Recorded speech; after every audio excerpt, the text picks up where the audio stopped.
Joyce George okay കയ്യെ മുക്കുക okay double okay പറയാനല്ലേ ഇടുക്കിയിലെ ഡീങ്കേഴ്സ് ജയിച്ചിരിക്കുകയാണല്ലോ. പിന്നെ വോട്ടേണ്ട കാര്യമില്ലോ. അപ്പോ 1.25 ലക്ഷം ജയിച്ചു 8 മണിക്ക് ജയിച്ചു. ഈ കമ്മ്യൂണിസ്റ്റ് പാർട്ടി ഉള്ളതുകൊണ്ടാണ് ഞങ്ങൾ ജീവിച്ചിരിക്കാൻ.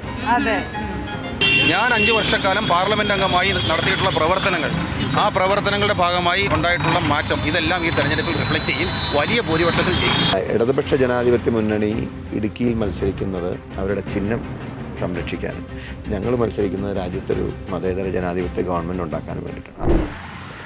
രാഷ്ട്രീയ വിഷയങ്ങൾക്കപ്പുറം മനുഷ്യന്റെ ജീവൽ പ്രശ്നങ്ങൾ ചർച്ചയാകുന്ന ഇടുക്കി മണ്ഡലം ഇക്കുറിയും ഇരുപക്ഷത്തിനും പ്രത്യേകിച്ച് സ്ഥാനാർത്ഥികളെ വോട്ടർമാർക്കിടയിൽ പരിചയപ്പെടുത്തേണ്ട ആവശ്യമില്ല. കാരണം തുടർച്ചയായ 3ാം തവണയും 2 സ്ഥാനാർത്ഥികൾ നേർക്കുനേർ നിന്ന് പോരാടുന്നു. ഈ അപൂർവത ഇടുക്കി മണ്ഡലത്തിന് മാത്രം സ്വന്തം. അഡ്വക്കേറ്റ് ജോയ്സ് ജോർജും അഡ്വക്കേറ്റ് ഡീൻ കുര്യാക്കോസും 3ാം തവണയും ഏറ്റുമുട്ടുമ്പോൾ 2014 ജോയ്സിന്റെ വിജയത്തിന് അനുകൂലമായ ഘടകങ്ങളോ 2019 ഡീനിന്റെ വിജയത്തിന് അനുകൂലമായ ഘടകങ്ങളോ അത്ര കണ്ട് സജീവമായി ഇപ്പോൾ മണ്ഡലത്തിലില്ല.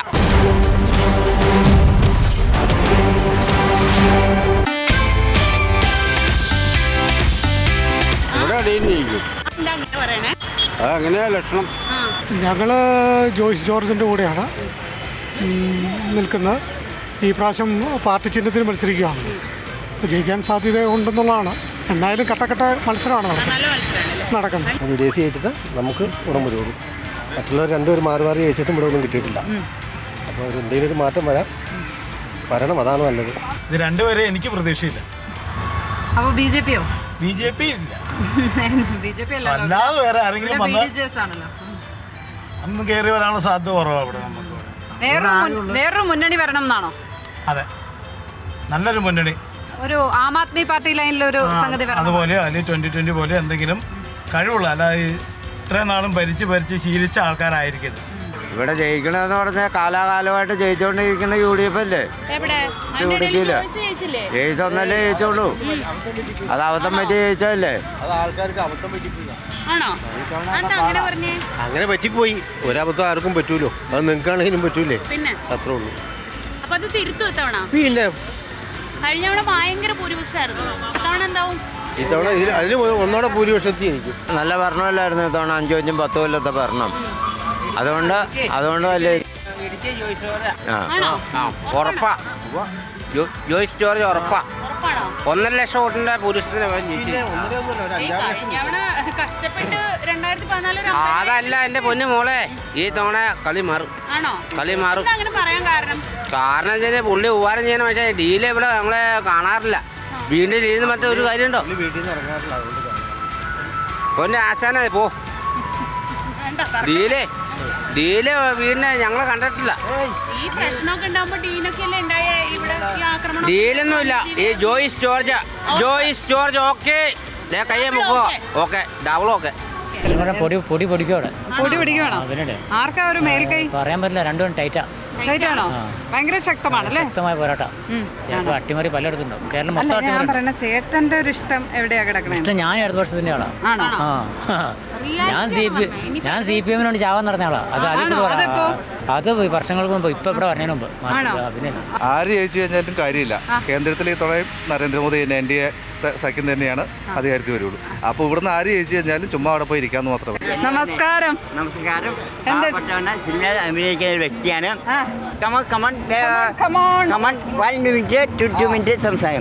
പേരെന്താ?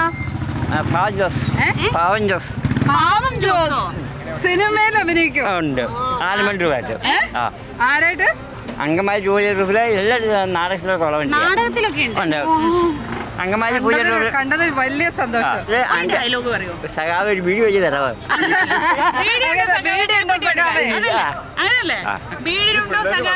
ഒരു വീഡിയോ വിളിക്കാൻ തീപിടി തരാമോ? അയ്യോ എന്നാ നാണം. നാളൊന്നുമില്ല. ഈ കമ്മ്യൂണിസ്റ്റ് പാർട്ടി ഉള്ളതുകൊണ്ടാണ് ഞങ്ങൾ ജീവിച്ചിരിക്കാൻ. അതെ, ആ രാഷ്ട്രീയ ബോധ്യമുണ്ട്. കമ്മ്യൂണിസ്റ്റ് പാർട്ടി അതെ. അതെ, സിനിമ നാടകമുണ്ട്. എല്ലാം അടിപൊളിയാണ്.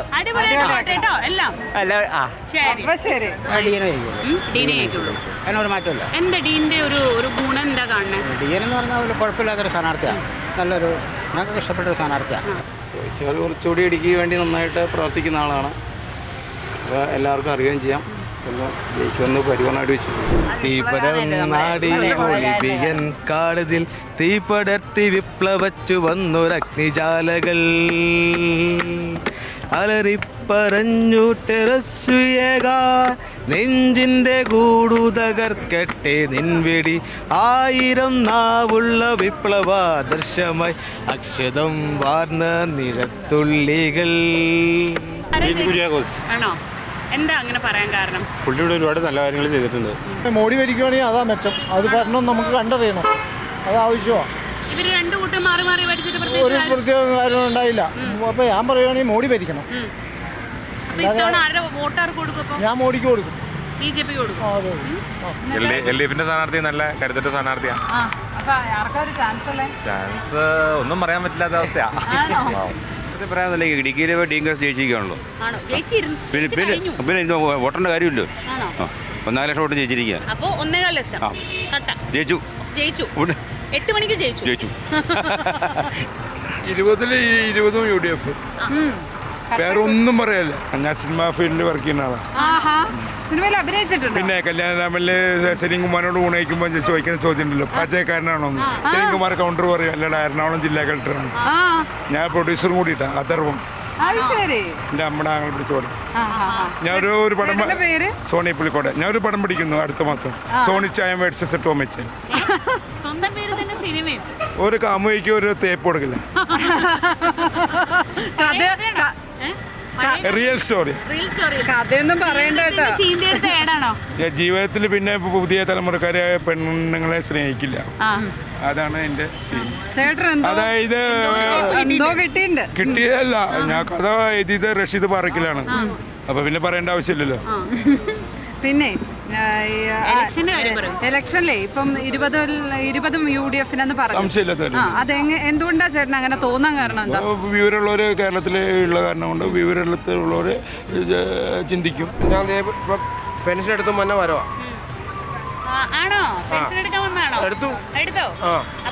3200 രൂപ കിട്ടി. അപ്പൊ ആ ഉപകാരം ചെയ്യുന്നവർക്ക് അതിനകത്ത് ഗുണമുള്ളൂ. ഇവിടെ കോൺഗ്രസ് രക്ഷപ്പെടില്ല. കേരളത്തിലും പറ്റത്തില്ല, കേന്ദ്രത്തിലും പറ്റില്ല. BJP അല്ലേ ഭരിക്കണേ. ഇപ്പോൾ അവരെ അധികാരത്തിൽ കയറ്റും. ഞാൻ ഇപ്പോൾ ആര് ഭരിച്ചാലും നമുക്കൊന്നുമില്ല. നമ്മൾ ചെയ്യുന്ന, ഞാൻ കമ്മ്യൂണിസ്റ്റ് പാർട്ടിക്കാരനാണ്, ഉറപ്പായിട്ടും അവർക്ക് വോട്ട് ചെയ്യുള്ളൂ. ചെയ്താലേ കാര്യമുള്ളൂ.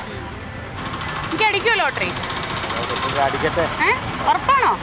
അടിച്ചാൽ അങ്ങോട്ട് വരും. ശരിട്ടാ. ഇത് തൊടുപുഴ കേരള രാഷ്ട്രീയത്തിൽ വളരെ വളരെ പ്രാധാന്യമുള്ള ഒരു പുഴ അല്ലേ? ഇടത്തോട്ടും ഒഴുകിയിട്ടുണ്ട്, വലത്തോട്ടും ഒഴുകിയിട്ടുണ്ട്. രാഷ്ട്രീയമായി ഇത്തവണ 2 പക്ഷം 2 ഭാഗത്തായി നിൽക്കുന്ന ഒരു തെരഞ്ഞെടുപ്പ്. 2 കൂട്ടർക്കും അവരവരുടെ ശക്തി തെളിയിച്ചേ മതിയാവും. അതെ, മാണി വിഭാഗം ഇടതുപക്ഷത്തിനൊപ്പവും ജോസഫ് വിഭാഗം കോൺഗ്രസിനൊപ്പം തന്നെയും നിൽക്കുന്നു. ഇടുക്കി മണ്ഡലത്തിൽ ഒരു എക്സ് ഫാക്ടർ ആവുക കേരള കോൺഗ്രസിന്റെ ഈ ബലാബലാവും. അതെ.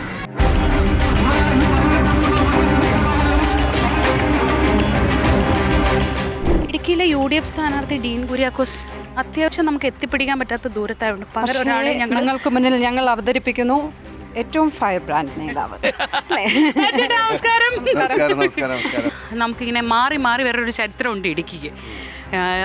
3-ാം തവണ ഇപ്പൊ 1-1 സ്കോറിൽ നിൽക്കാം. ഇനി അടുത്തത് എന്താവും? ഇടുക്കിയുടെ ചരിത്രം അങ്ങനെ മാറി മാറി വരുന്ന ചരിത്രം ഇല്ല ആക്ച്വലി. അതായത് ഈ ഇടക്കാലത്ത് മാത്രം സംഭവിച്ചൊരു കാര്യം. ഈ തവണ ഞങ്ങൾ to be honest we are very comfortable, we are very confident. തവണ പാർട്ടി ചിഹ്നത്തോടെയാണ് വരുന്നത്.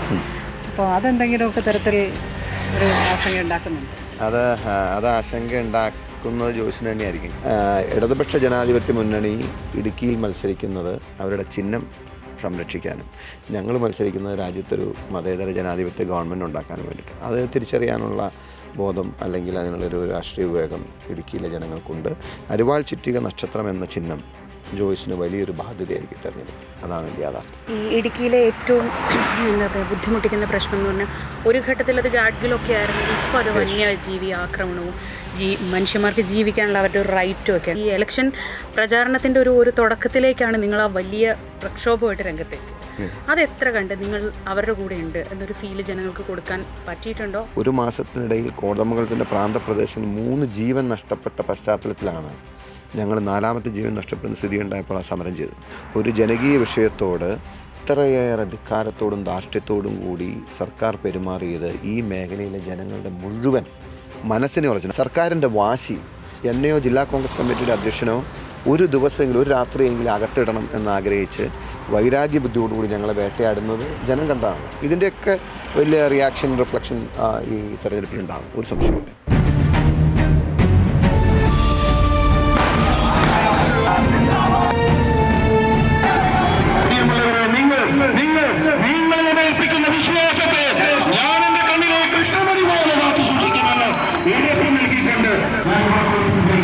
ജനങ്ങളോട് ഒരു മറയുമില്ലാതെ എനിക്ക് പറയാനുള്ളത്, രണ്ടുപേരുടെയും 5 വർഷക്കാലത്തെ പ്രവർത്തനങ്ങൾ കൃത്യമായി വിലയിരുത്തുകയും അതിൻ്റെ അടിസ്ഥാനത്തിൽ വസ്തുതാപരമായി തീരുമാനങ്ങൾ എടുക്കുകയും വോട്ട് ചെയ്യുകയും ചെയ്യണമെന്നാണ്. അങ്ങനെ ജനങ്ങൾ വോട്ട് ചെയ്യട്ടെ, ജനവിധി എന്താണെങ്കിലും ഞാനത് അംഗീകരിക്കും. ജനങ്ങൾക്കൊപ്പം വളരെ ആക്റ്റീവായി ഉണ്ടായിരുന്നു എന്നുള്ളതാണ്. അത് കഴിഞ്ഞ 5 വർഷക്കാലമായി തെരഞ്ഞെടുപ്പിൽ പരാജയപ്പെട്ടിട്ടും ഈ പാർലമെൻറ്റ് മണ്ഡലത്തിലെ ജനങ്ങളുമായി ബന്ധപ്പെട്ട എല്ലാ വിഷയങ്ങളിലും സജീവമായി ഞാനുണ്ട്. അത് കോടതിക്കുള്ളിൽ, കോടതിക്ക് പുറത്ത്, നിങ്ങൾ മാധ്യമങ്ങളുടെ മുമ്പിൽ, പൊതുസമൂഹത്തിൻ്റെ എവിടെയൊക്കെ വരേണ്ടതുണ്ടോ അവിടെയെല്ലാം ഞാനുണ്ട്. അപ്പോൾ അതുകൊണ്ട് തന്നെ ജനങ്ങളുമായിട്ടുള്ള എൻ്റെ ഒരു ബന്ധം അതെല്ലാ കാലത്തും തുടരുകയാണ്. അതിനപ്പുറത്ത് ഈ പാർലമെൻറ്റ് നിയോജക മണ്ഡലത്തിൻ്റെ ഇപ്പോഴത്തെ രാഷ്ട്രീയ സാഹചര്യത്തിൽ പൂർണ്ണമായും അത് LDF അനുകൂലമാണെന്ന് പറയുന്നത് ഒരു അവകാശവാദമല്ല, കൃത്യമായി സ്റ്റാറ്റിസ്റ്റിക്സ് ആണ്. മാണി വിഭാഗത്തിൻ്റെ വോട്ടുണ്ട്. മാത്രമല്ല അവരുടെ സംഘടനാ സംവിധാനം മുഴുവൻ തെരഞ്ഞെടുപ്പ് പ്രചരണ രംഗത്ത് ഇപ്പോൾ LDF-നൊപ്പം നിൽക്കുകയാണ്. അത് UDF-നുണ്ടാക്കുന്ന ക്ഷീണം ചെറുതല്ല. മറ്റൊന്ന്, കഴിഞ്ഞ നിയമസഭാ തെരഞ്ഞെടുപ്പാണല്ലോ അതിനുശേഷം നടന്ന ഒരു പൊളിറ്റിക്കൽ മത്സരം. ആ തെരഞ്ഞെടുപ്പിൽ ഇടുക്കി പാർലമെൻറ്റ് മണ്ഡലത്തിൽ 7 അസംബ്ലി മണ്ഡലത്തിൽ വോട്ടിംഗ് പാറ്റേൺ എടുത്താൽ 38,500 വോട്ട് LDF-ന് കൂടുതലുണ്ട്. അത് കൃത്യമായി പൊളിറ്റിക്കലായി നടന്ന ഒരു രാഷ്ട്രീയ ഇലക്ഷനാണ്. ഈ തെരഞ്ഞെടുപ്പിൽ നിങ്ങൾക്ക് എല്ലാവർക്കും അറിയാവുന്നതുപോലെ തെരഞ്ഞെടുപ്പ് കൃത്യമായി വസ്തുതാപരമായി വിലയിരുത്തലുകളുടെ അടിസ്ഥാനത്തിലാണ്. അതിനപ്പുറത്ത് ഞാൻ 5 വർഷക്കാലം പാർലമെൻറ്റ് അംഗമായി നടത്തിയിട്ടുള്ള പ്രവർത്തനങ്ങൾ, ആ പ്രവർത്തനങ്ങളുടെ ഭാഗമായി ഉണ്ടായിട്ടുള്ള മാറ്റം ഇതെല്ലാം ഈ തെരഞ്ഞെടുപ്പിൽ റിഫ്ലക്റ്റ് ചെയ്യും, വലിയ ഭൂരിപക്ഷത്തിൽ ചെയ്യും. ഇപ്പോൾ രാജ്യത്തിൻ്റെ മതനിരപേക്ഷതയും ജനാധിപത്യവും ഒക്കെ വലിയ പ്രതിസന്ധിയെ നേരിടുന്ന ഒരു ഘട്ടത്തിൽ CPM പോലൊരു പാർട്ടി അവരുടെ ചിഹ്നത്തിൽ എന്നെ മത്സരിപ്പിക്കുമ്പോൾ അതുണ്ടാക്കുന്ന കരുത്ത് ചെറുതല്ല, വ്യക്തിപരമായി എനിക്ക്. പലതരം പ്രചാരണ വാഹനങ്ങളിൽ കാസർഗോഡ് മുതൽ ഇതുവരെ നമ്മൾ വന്നിട്ടുണ്ട്. പക്ഷേ ഇങ്ങനൊരു യാത്ര, ഇതുപോലൊരു യാത്ര ജോയ്സ് ജോർജ് നമ്മളോട് സംസാരിച്ചതിൽ എന്തെങ്കിലും കിട്ടിക്കാണോന്ന് എനിക്ക് അറിഞ്ഞൂടാ. ഇതുപോലൊരു യാത്ര ഇതുപോലൊരു യാത്ര എൻ്റെ ഓർമ്മയിലുള്ളത് വണ്ടർലായിൽ ഒരു റൈഡ് കയറിയതാ. ഞാൻ മൂകാംബികയിൽ ട്രക്കിങ്ങിന് പോകുമ്പോൾ ഇതുപോലെ പോയിട്ടുണ്ട്. ഏതായാലും റോഡുകളുടെ പ്രശ്നമൊന്നുമല്ല, ആ വണ്ടി അത്ര വേഗം പ്രചരണം നിർത്തണം, അതാണ് പ്രശ്നം. അതാണ്. എന്തായാലും ഓഡിയോ ഉണ്ടാവും, വീഡിയോ കണ്ടില്ലെങ്കിൽ പ്രേക്ഷകർ ഒന്നും വിചാരിക്കണ്ട, അതെടുക്കാൻ പറ്റും. ജീവനോടെ കിട്ടിയത് തന്നെ ഭാഗ്യം. നമ്മൾ രണ്ടാള്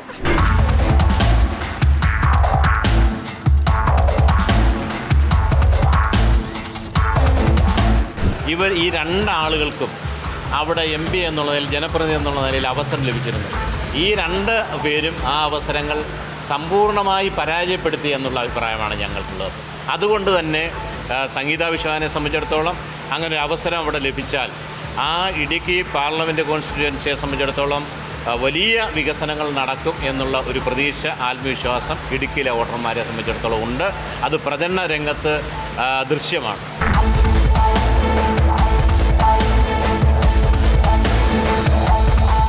ലക്ഷ്മി, ഈ വർഷം ഇതുവരെ 5 പേരാണ് വന്യജീവി ആക്രമണത്തിൽ ഇടുക്കിയിൽ മാത്രം കൊല്ലപ്പെട്ടിട്ടുള്ളത്. വന്യജീവി ആക്രമണം മാത്രമല്ല, ഭൂമി പ്രശ്നങ്ങൾ, അതായത് പട്ടയം കിട്ടാത്ത പ്രശ്നം, നിർമ്മാണ നിരോധനമുണ്ട്, പിന്നെ കാർഷിക വിളകളുടെ വിലയിടിവുണ്ട്. അങ്ങനെ അവനവൻ്റെ ജീവിതത്തെ നേർക്കുനേർ ബാധിക്കുന്ന വിഷയങ്ങൾ മുൻനിർത്തിയാവും, ആ വിഷയത്തിൽ 2 കക്ഷികളുടെയും ഇടപെടൽ മുൻനിർത്തിയാവും ഇത്തവണ ഇടുക്കിയിലെ ജനങ്ങൾ വോട്ട് ചെയ്യുക. കഴിഞ്ഞ 2 ടേമുകളിലായി നടന്ന മത്സരത്തിൽ 1-1 എന്നതാണ് ഇരു കക്ഷികളുടെയും സ്കോർ നില. അതുകൊണ്ട് തന്നെ മൂന്നാമതൊരു മത്സരം നടക്കുമ്പോൾ ഇഞ്ചോടിഞ്ചാണ് പോരാട്ടം. പുറത്തുനിന്ന് കാണുന്ന ഇടുക്കിയല്ല, അകത്തേക്ക് വരുമ്പോൾ വൻ പോരാണ് ഇവിടെ നടക്കുന്നത്. നമുക്കപ്പോൾ ഇനി കോട്ടയത്തെ കാഴ്ച എന്താണെന്ന് കാണാം. ചലോ കോട്ടയം.